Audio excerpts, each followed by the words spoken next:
भाई, राजनीति में असहिष्णुता चरम सीमा पर है। माननीय मुख्यमंत्री जनता की समस्याओं के समाधान के लिए रहते हैं।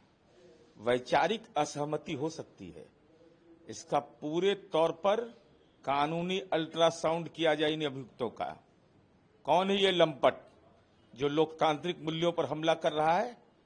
वैचारिक असहमति के बावजूद इस ढंग की कार्रवाई कृत्य किया जाना, ये जघन्य अपराध की श्रेणी में माना जाना चाहिए। और साथ ही साथ आम जनता की अपेक्षा पर भाई सरकार काम करती है, तंत्र को ठीक किया जाना ही चुनौती होता है। लेकिन कोई उन्मादी, क्या इसके पीछे कोई और लोग खड़े हैं? इन तमाम तथ्यों की जांच दिल्ली पुलिस को करना चाहिए और जितना जल्द हो उस अभियुक्त के खिलाफ साक्ष्य को एकत्रित करके, जो भी उसके साक्ष्य हैं, विधि सम्मत कार्रवाई करके एक नजीर पेश करना चाहिए कि ऐसे लंपट लोगों को कानून का दंड कैसे मिलता है। ये अपशब्द का इस्तेमाल, ये तो राजनीति के एक नए प्रचलन के दौर में है। व्यंग और अपशब्द, इसमें अंतर जब नेता ही भूल गए हैं तो स्वाभाविक रूप से भाई आलोचना, व्यक्तिगत आलोचना का स्तर हो गया है। व्यंग करने आता नहीं है तो स्वाभाविक रूप से अब क्या हालत है? अब जननायक हो गए राहुल गांधी जी।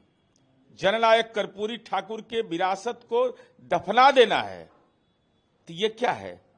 ये शाब्दिक रूप से ये राजनीति में लंपटई नहीं है तो और क्या हो सकता है?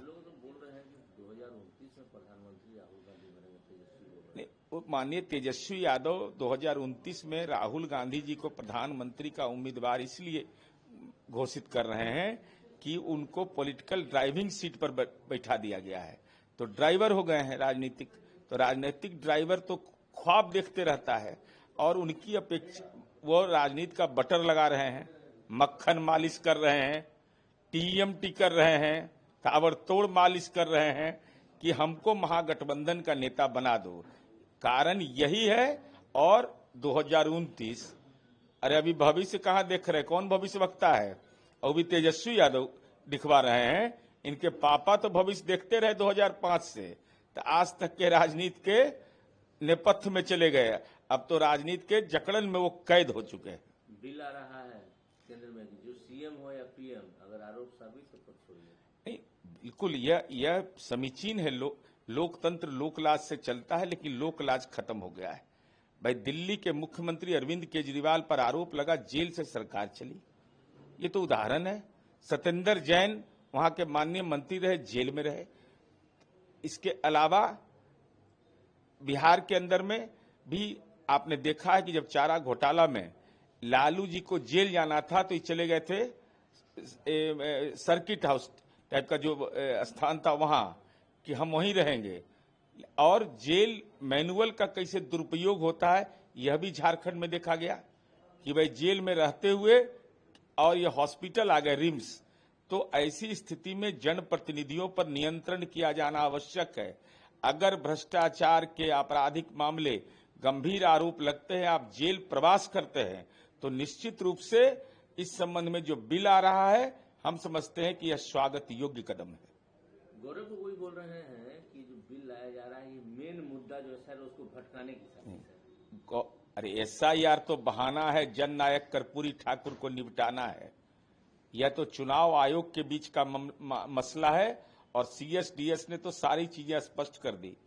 संजय कुमार जी के द्वारा जो दिए गए मंतव्य कि महाराष्ट्र में जो वोट का डेटा दिया गया था वो सही नहीं था, तो अब तो नजारा साफ है। लेकिन हम कांग्रेस पार्टी से जानना चाहते हैं, इस बिल से असहमति क्यों आपको है?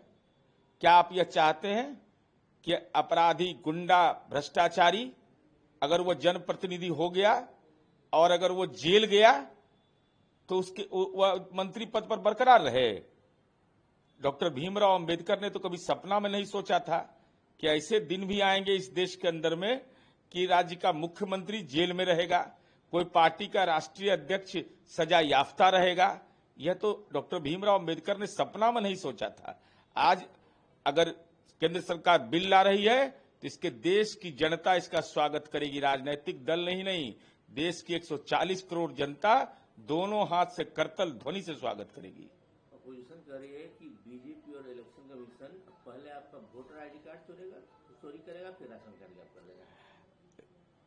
अब विपक्ष की पार्टियों को आरोप लगाने का अधिकार है, क्योंकि जो जननायक कर्पूरी ठाकुर का अपमान कर सकता है वह तो कुछ भी बोल सकता है। अरे गरीबी हटाओ तो इंदिरा जी ने नारा दिया था, अब गरीबी को खत्म कर दिया इन लोगों ने। समाज के वंचित तबके के सशक्तिकरण के लिए कोई काम नहीं किया। कोई राशन कार्ड छीन लेगा?